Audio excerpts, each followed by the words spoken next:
亲爱的朋友们，欢迎来到微光夜读。过年家族聚会，堂哥酒驾撞了我的车，事后说是我挡住他的路，叫我赔钱。可我的车停在车位里，明明没有动啊！接下来开始我们本期故事，记得点击订阅并开启小铃铛。我帮妻子系好安全带，正打算启动车子呢，只听砰的一声，没有发动的车子狠狠撞在停车场的围栏上，我和妻子都被吓了一大跳。我立刻意识到发生了什么事情，我们的车子被追尾了。来不及多想，我赶紧解开安全带，下车查看情况。可我刚下车，堂哥的声音就在我耳边响起：“小袁，你怎么开的车？把我路都挡住了。”我抬头就看到堂哥摇摇晃晃走到我跟前，指着我鼻子，又重复了一句：“小袁，你怎么开的车？把我的路都挡住了，现在还出了车祸，你赶紧打电话叫保险公司来赔钱吧。”我冷漠地拿开堂哥指着我的手指，说实话，在我们那里，用手指指责别人是一种不礼貌的行为，换成其他人而不是堂哥的话，我早就动手了。再说了，我的车子都没动，怎么就挡住他的路了？堂哥这分明是不讲理吗？我们这边的动静也引起了其他亲戚的注意，大伙都凑过来，一看就知道发生了什么。我的车和堂哥的车是对立停放的，我的车头朝里，堂哥的车头朝外。堂哥的车已经出了车库，撞在我的后备箱上，整个后备箱都凹进去，而堂哥的车头也被撞得变形。大家都心知肚明，知道发生什么，但碍于堂哥开的是宝马，而我开的是一辆本田，所以围观的亲戚也不敢多说。毕竟堂哥比我有钱，还是个大老板。堂哥，是你的车头撞到了我的车尾，而且我的车根本就没有出库，怎么挡住你的去路了？再者说，我停放的位置也不是停车场的出口。其实我还有一句话没说，那就是堂哥酒驾。如果按照酒驾来判定，我真的挡住堂哥的路，他非要撞上来，也是他的全责，只是碍于亲戚面子，我没有把话说死罢了。可一旁的堂哥还没开口呢，站在他身边的堂嫂就不乐意了，声音尖锐的道：“我说小袁，你怎么跟你堂哥说话的？要不是你的车停在我们车前面，我们的车会撞上去吗？所以按道理，你就是挡了我们的路，你该赔钱修我们的车。”堂嫂的话直接把我气乐了，这停车场又不是他家开的。再说了，我把车停在车位里，怎么就挡住他们的路了？而我车头前面就是围栏，难不成他们想飞过围栏，不给停车费？小袁啊，不是堂哥我欺负你，这次是真的是你不对。如果你不把车停在这里，挡住我的路，我就能一把过了。都说不是一家人，不进一家门。堂哥的话和堂嫂的一样，就是换汤不换药。再说了，停车场中间的路留得很宽，足足3米多，将近4米。就算是新手小白，只要半个车身出库，一把打死都能过。而从堂哥车撞我车尾的情况来看，堂哥分明是一脚油门冲过来的，根本就没有打方向的意思。这种情况只有一种可能，堂哥喝多了，直接把油门踩到底，车子不受控制的撞上了我的车尾。可堂哥和堂嫂就是一口咬定是我挡住他们的路。换句话说，我没把车子停在这里，按照堂哥的操作，一样会撞到围栏，甚至整个车子都会飞出去。要知道，围栏下方就是马路，而马路和停车场的高度足足有5、6米。如果按照这样的高度，加上堂哥车子的速度，真的飞出围栏，不死也得残废。而现在正是有我的车子作为缓冲，才没有酿成这样的后果。堂哥竟然没有感谢，还反咬我一口，说我挡住他的路。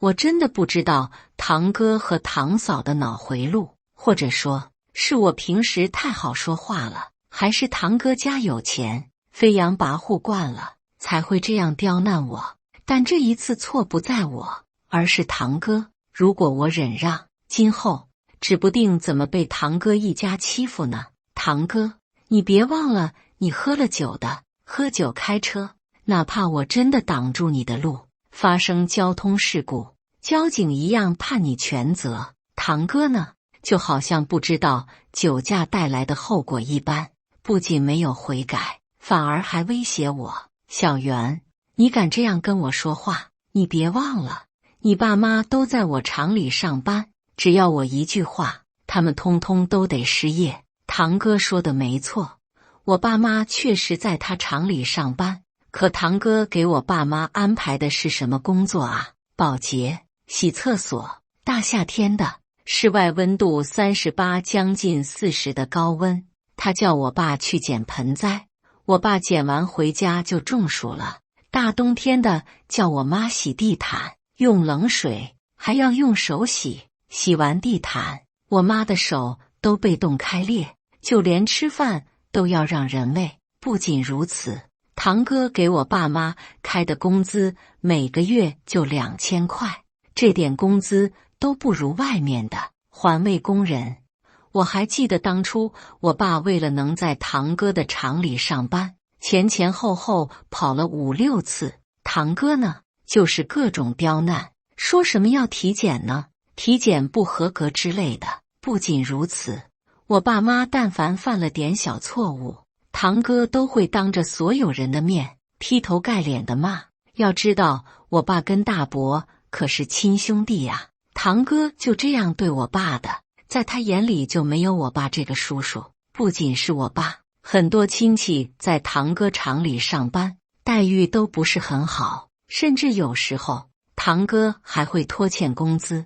有亲戚问他要钱，堂哥说最近都把资金给抵押上去了，暂时没钱，叫亲戚等2天先。可堂哥说完这话，就带着老婆和孩子去酒楼吃饭了，所以堂哥根本就没有把我们当亲戚。这样的亲戚不要也罢，你不说我都差点忘了，你给我爸妈安排的都是一些保洁工作，不仅又累又脏，工资还低，所以我跟我爸商量过了，过完年就不干了。堂哥的话显然没有威胁到我，还被我回对了，这让他有些焦急了。小袁，你我都是堂兄弟，既然事情已经发生了，就避免不了。这样吧，你打电话给保险公司，叫他们赔偿就行了。至于叔叔和婶婶，依旧在我厂里上班，我会给他们安排新的岗位，你觉得怎么样？这时候，堂哥稍稍服软，不过他的话依旧让人讨厌，始终认为我的车挡住他的车，而我真的不知道是堂哥傻还是愚蠢。都到这个时候了，还拿我爸妈的工作威胁我，难道我爸妈离开他的厂子就没有地方去了吗？小袁，你哥都是为你好，毕竟都是一家人，何必把事情闹得那么僵呢？退一步海阔天空。一旁的堂嫂也开口，两人这一唱一和的，真的是把我当傻子吗？说到底，他们还是不想修自己的车。堂哥酒驾还撞了我的车，保险公司自然不会理赔，加上他那辆宝马 X5， 修起来可是一笔不小的开支。若是之前堂哥客客气气的跟我说，我也没当回事，毕竟都是亲戚嘛。可堂哥一上来就说我挡住他的路，才导致出的车祸，还要拿我爸妈的工作来威胁我，这让我怎么忍？这一次忍了，指不定以后堂哥的小孩都能骑在我头上拉屎撒尿。我说，你们有没有搞清楚，我的车还没有出库，甚至都还没有发动车子，是你们撞了我的车，现在反而让我掏钱给你们修车，你们觉得这合理吗？我的话刚说完，堂嫂那尖锐的声音又响起，她还是持着自己的观点。我说小袁，你这话可不能乱说，是你挡住我们的车，不然我们的车头怎么会撞到你的车尾呢？既然他们不要脸，我也不顾及亲戚的亲情，声音也大了起来，指着我的车头，也就是围栏处，若不是我的车停在这里，按照你刚才的速度，已经撞上围栏飞出去了，到时候不死也得残废。既然都翻脸，我也不称呼堂哥为哥，直呼为你。可堂哥和堂嫂呢，依旧坚持自己的观点。哼，你说再多也没用，不就是不想赔钱吗？再说了，就算我们的车子飞出去，也轮不到你操心。不过现在的事实是，你的车挡住我们的路，才导致发生车祸呢。所以你要赔钱，不仅赔我的修车费，还要赔我的精神损失费。堂嫂义正言辞，始终认为我的车挡住他们的车，才导致事故的发生，根本就没看明白其中的事故性。这就是个悲哀，自己明明有错在先，还义正言辞认为自己是错的一方。这种人要么就是傻子，要么就是愚蠢至极。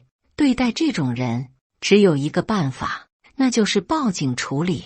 于是我默默地掏出手机，就要拨打报警电话。可我的电话还没打出去呢，堂嫂就一把夺过我的手机，狠狠摔在地上，声音尖锐的道：你有没有在听我说话啊？这个时候还想玩手机？而堂嫂摔我手机的动作，也把旁边的妻子吓得退后2步，下意识发出叫声。我看着妻子给我买的苹果16被堂嫂狠狠地摔在地上，整个手机直接被摔成2半。这个时候说不愤怒那是假的，这手机不仅是我妻子给我买的，里面还存在着公司的文件，这份文件对公司来说也是极为重要。现在手机毁了，手机里的文件还能不能弄回来呢？万一弄不回来，我可能会丢失这份工作，这相当于断了我的财路。断人财路，犹如是人父母。我现在真的想一拳狠狠地砸在堂嫂面上，但理智告诉我，我不能那么做。要是我先动起手，就属于蓄意伤人。这里到处都是监控，到时候我说什么也没用。所以我强忍心中的怒火，冷冷道：你干嘛摔我手机？我发出质问，冷冷地盯着堂嫂。堂嫂也被我这冰冷的眼神给吓到，下意识地回退2步，直到碰到堂哥的肩膀，堂嫂才知道自己被我吓住了，感觉自己在亲戚面前丢了面子。堂嫂又是声音尖锐的道：试图这样能把我镇住一般，不就是一个苹果16吗？能值几个钱？能比得上我老公的宝马 X5 吗？现在你们的车挡住我们车的路，还发生交通事故了，到时候你这破手机就从修车费里面扣吧，算我吃点亏好了，你们说对不对啊？说话间，堂嫂还招呼一旁的亲戚为他作证。可如今的局面，明眼人都能看得出来，事情的起因都是堂哥的车撞到我的车。不仅如此，堂哥还喝了好多酒，属于酒驾，所以整个事故的责任都是堂哥一人所为。现在堂嫂竟然让他们作为众人，还想让他们站在他那边，天底下哪有那么好的事啊？所以围观的亲戚没一个吱声的。而事情到这个地步，堂哥堂嫂依旧认为是我的车挡住他们车的路，才导致出车祸的。现在堂嫂又摔了我的手机，还想让我用修车钱抵手机，真是愚蠢的可以啊！还有，我手机里可是有公司重要的文件的，价值好几千万呢。万一这份文件弄不回来，我看他们拿什么来赔。于是我把手机里价值几千万的文件说出。赔？你拿什么来赔？堂嫂，我忘记告诉你，我手机可是有我们公司的重要文件，价值几千万的文件。要是这份文件弄不回来，我看你拿什么来赔？我这话说完，堂哥和堂嫂的脸色都变了变。他们自己是开厂子的，知道有些文件对公司很重要，这些文件没事都好说，如果真的弄坏了、弄丢了，真的是这个数，甚至某些文件比这个数还要高，所以他们真的慌了。可堂哥堂嫂依旧坚持自己的观点，认为我的车挡住他们车。好了好了，你车挡住我们车，这件事我们不跟你追究了。这样吧，小袁，我把车开走，我自己修自己的车，你呢，自己修你自己车，这样咱俩就互不相欠，事情就这么解决吧。说完这话，堂哥拉着堂嫂就想走。事到如今，他们真的害怕，可现在想走，天底下哪有那么容易的事啊？不追究，我说过不追究了吗？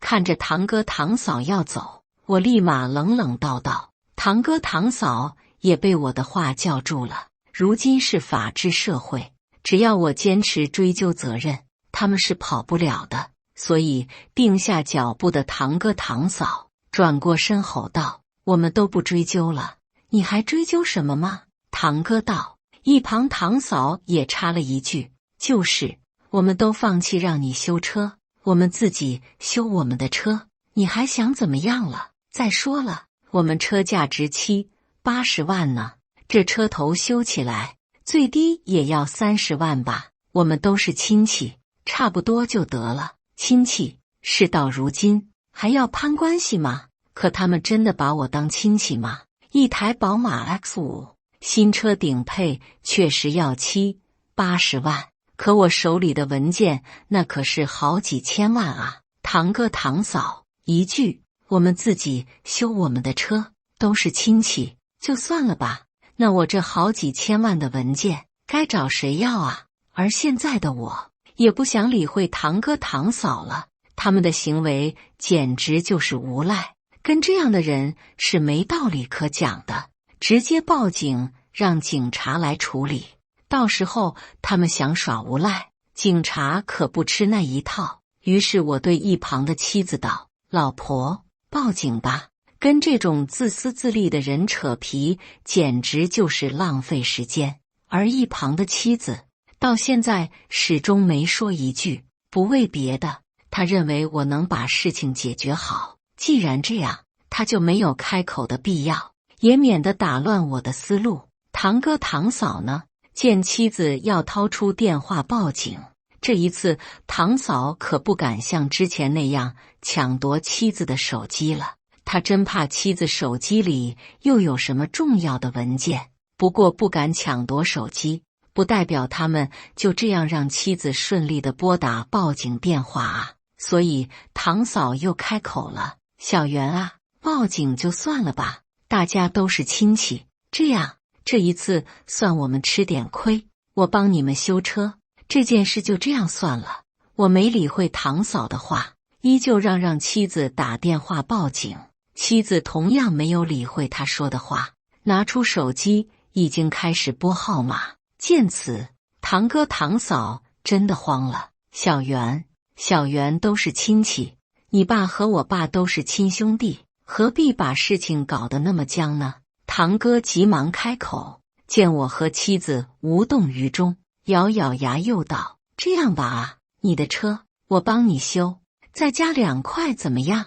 我看着堂哥那小手盘的表现，淡漠的开口，眼中没有一丝情绪。你觉得现在是车的问题吗？我的话直接把堂哥噎住了，不知道说什么。堂嫂把我手里摔碎的那刻，已经不是车的问题了，还是手机里面的文件。这个是我们公司的一个大项目，搞不好要坐牢的。一听坐牢，堂哥和堂嫂的脸都变成铁青起来。这意味着什么？他们再清楚不过了。如果这个事情真的没有解决好，坐牢的不可能是我，而是堂嫂。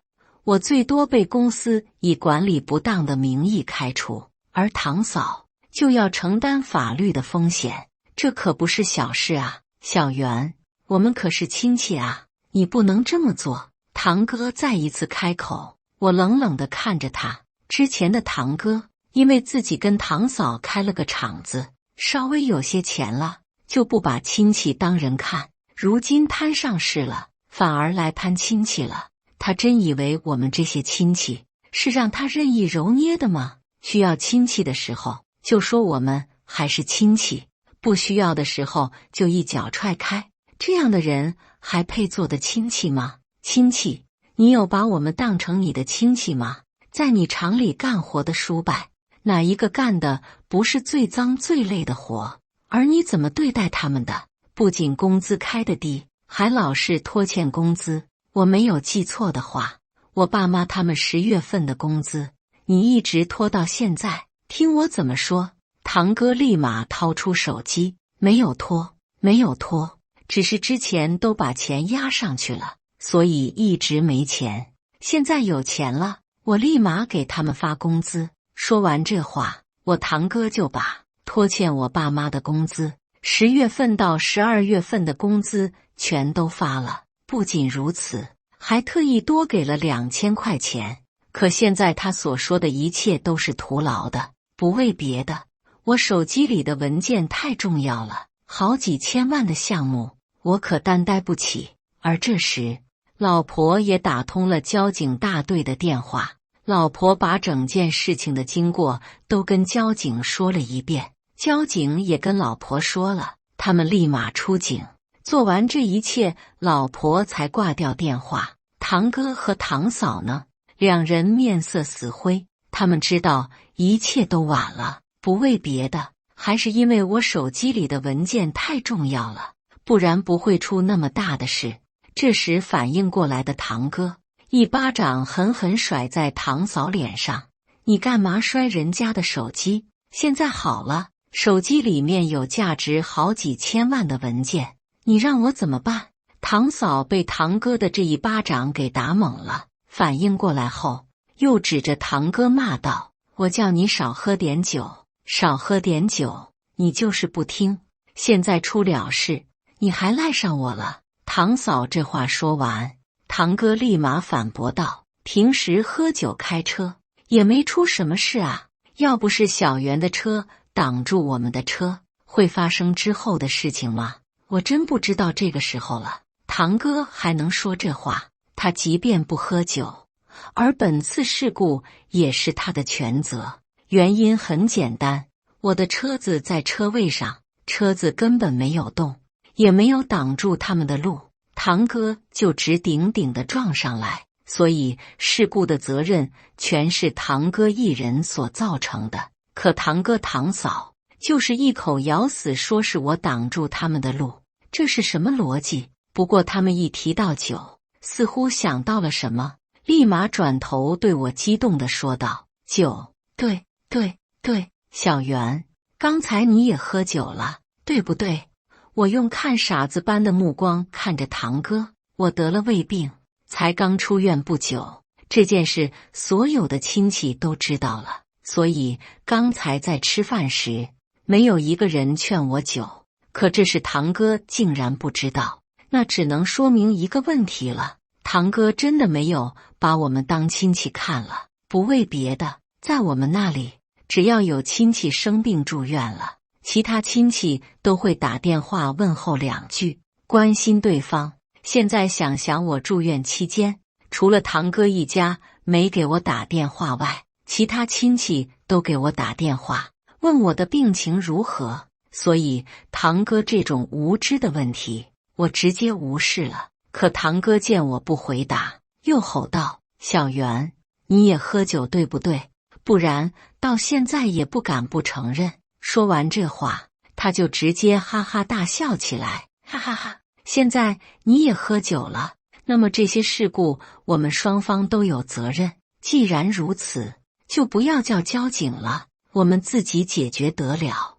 我没有理会堂哥这话，如果我们能解决，刚才就解决了，何必拖到现在呢？所以我不会理会堂哥这种愚蠢的行为，只等着交警来就好。到时候交警会给我一个公平合理的解决方案，而交警也没有让我们等太久，也就15分钟左右吧，就到了事故现场。交警先是对我们双方询问事故是怎么发生的，我是如实回答了。至于堂哥堂嫂吗？他们依旧坚定认为是我挡住他们的路，不然不会出事故。交警用看傻子的目光看着两人，堂哥和堂嫂的话简直就是天道黑白，明眼人都能看得出来。不过交警也不想理会堂哥堂嫂，他们会公平处理的。随后就对我们双方进行了酒精检测，结果显然遇见堂哥喝酒了，我没有喝，这让堂哥急得跳脚，一直指着我说我也喝酒了。我懒得理会堂哥这种愚蠢的行为，不管堂哥供出什么词，这里到处都是监控，到时候一查就知道了。所以交警把我们带到了交警大队，判定结果书也出来了。本次的交通事故全是堂哥的责任，堂哥酒驾开车，在没有清楚眼前的情况下，一脚油门，整个车子弹射出去，狠狠地撞在我的车尾。这就是本次事故的所有过程。经过交警判定，堂哥喝酒开车属于酒驾，违反了道路安全交通法，所以交警要处罚堂哥，罚款2000，吊销驾驶证，并处以拘留15日，并且要付予我修车的钱，付给我用车的误工费。其实这个处罚对于他们来说也不是什么大事，毕竟堂哥能开上宝马 X5，付我这点修车费是绰绰有余的。这就是交警大队处罚堂哥的整个流程。至于堂嫂摔我手机的这件事，不属于他们交警大队管理，所以交警大队建议我们自己私下解决，如果解决不了，再向法院申诉。而我第二天就找到了堂嫂，向她商量手机的事情如何解决。可堂嫂呢，一口否认是她摔了我的手机，手机是我自己弄掉的。堂嫂的话直接把我气笑了，天底下怎么会有这么无耻的人呢？不过也没有关系，既然堂嫂不承认，那我只能去法院上诉了。毕竟停车场到处都是监控，我已经从交警大队那里备份了一份，这样一来，我就有足够的证据打赢这场官司，所以我根本不在乎堂嫂承不承认。即便堂嫂承认了，以她的性格，也很难从她那里得到赔偿。与其如此，我还不如直接到法院起诉呢。我去法院起诉堂嫂，1个星期后，我竟然接到堂嫂的电话：小袁，都是亲戚，你何必把事情搞得那么绝？不就是一部手机吗？我赔给你就是了。我说堂嫂蠢还是无知呢？如果真的是一副苹果16的话，我用得着去法院起诉他吗？要知道，苹果16里面可是有价值几千万的文件项目。如今公司已经在追责我，叫我把合同上交，而我也拿着手机去修了，只不过结果让人失望。堂嫂那一摔，直接把手机里的硬盘摔坏了，导致无法修复。手机摔坏了，无法上交文件，公司自然要找我的麻烦，搞不好还要坐牢。我当然没那么傻了，毕竟罪魁祸首不是我，而是堂嫂。我说堂嫂，你是傻还是蠢？我之前就说过，手机里面有价值千万的文件，如今手机被你摔坏，文件也无法弄出。我的手机是被你摔坏了，我不找你，我找谁？堂嫂知道一个价值千万的文件对公司来说有多重要，可她自己会承认手机是她摔的吗？不可能的。若是承认，价值千万的文件就让他来赔偿。他哪来那么多钱呢？除非把整个厂子给卖了。于是堂嫂开口，依旧是在否认他摔手机的事实。你说我摔了你的手机，你哪只眼睛看到我摔了？说到这，堂嫂顿了顿，又道：即便我真的把你手机给摔了，我顶多赔你手机的钱，手机里面的东西我不管。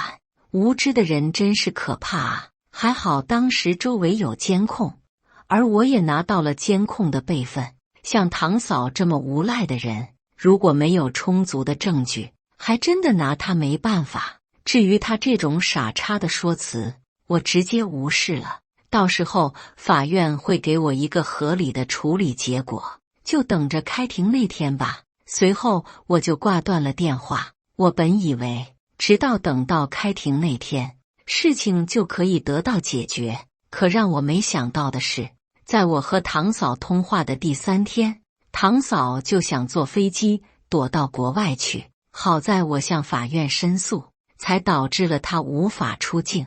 不过堂嫂依旧不死心，竟然坐不了飞机，他就坐车到云南，到时候再想办法跨越边境到泰国那边，直接坐飞机飞美国，这样就安然无事了。而堂嫂这个行为差点真的让他给弄成。不为别的，堂嫂是想偷渡出境，还好被边防警察发现，直接把他送回广东，并且以偷渡出境罪拘留堂嫂。而我得知这事后，感觉一阵后怕。如果真让堂嫂偷渡成功的话，那我手机里几千万的文件该谁来赔偿？堂哥吗？如今是法治社会，不是责任人，法院是不会追究责任的。还好堂嫂被边防警察逮了个正着，不然我真的要面临牢狱之灾。随着堂嫂被抓获，很快就来到了开庭这天。当法官问堂嫂手机是不是他摔的，堂嫂一口否认，还说法官偏袒，向着我，肯定是我给法官什么好处，不然法官不会这样替我说话。而且堂嫂无理取闹的行为，法官自然不会在意。随后直接问我拿出证据，我把堂嫂摔我手机的视频递上去。法官看了视频后，又在现场把视频放出来。这下众人都看到了堂嫂摔我手机的事实。即便堂嫂在无理取闹，否认事实也没用，因为证据确凿，法官可以直接判定堂嫂的罪名：故意损害他人财物，导致对方无法将手机里的文件导出来。所以经法院判决，堂嫂要赔偿我的手机。不仅如此，堂嫂还要赔偿手机里的所有内容。这时堂嫂才哭着说：堂哥，是你的车头撞到了我的车尾，而且我的车根本就没有出库，怎么挡住你的去路了？再者说，我停放的位置也不是停车场的出口。而堂嫂这傻子般的说辞，直接惹怒了法官。按照堂嫂的意思，就是不想提文件损坏的事，他只想赔手机摔坏的钱。可天底下哪有那么好的事啊？最后法官再一次判决，以堂嫂不肯赔偿的理由，没收了堂嫂的个人财产。但堂嫂的个人财产也就是50万左右，这点钱呢够啊。最后堂嫂被判3年有期徒刑，我也因为丢公司文件的名义被开除。事情到此才落幕，而整件事都是因为堂哥酒驾撞我车引起的。堂嫂没钱赔偿，很大一部分原因也是因堂哥。若是堂哥愿意把厂子卖掉，就有钱赔偿我手机里文件的损失。可堂哥不愿意啊，所以双方闹得不可开交，甚至离婚。而堂哥一家和堂嫂一家也闹到法庭上，最后的结果是堂哥把厂子卖了，堂哥和堂嫂各有50%的股份。堂嫂一家拿着这些钱到我公司赔偿，才为堂嫂减刑，而公司呢，得不到原价的赔偿，他们只能拿着我的手机到美国去修，最后花了将近100万的价格，才把手机里面的文件导出。如果手机里面的文件导不出来，我也有可能面临牢狱之灾。还好是导出来了。经过这件事过后，堂哥一家也跟我们一家断了联系，这样也好，像堂哥这样的亲戚不要也罢。而从这件事可以看得出，故意损坏其他人财物会有多么严重的后果，搞不好真的会有牢狱之灾的。感谢大家的观看，本期故事精彩吗？欢迎大家在下方评论区吐槽。如果你喜欢这类故事，记得点击订阅微光夜读，并分享给更多的人，这会对我帮助很大。再次感谢大家的观看。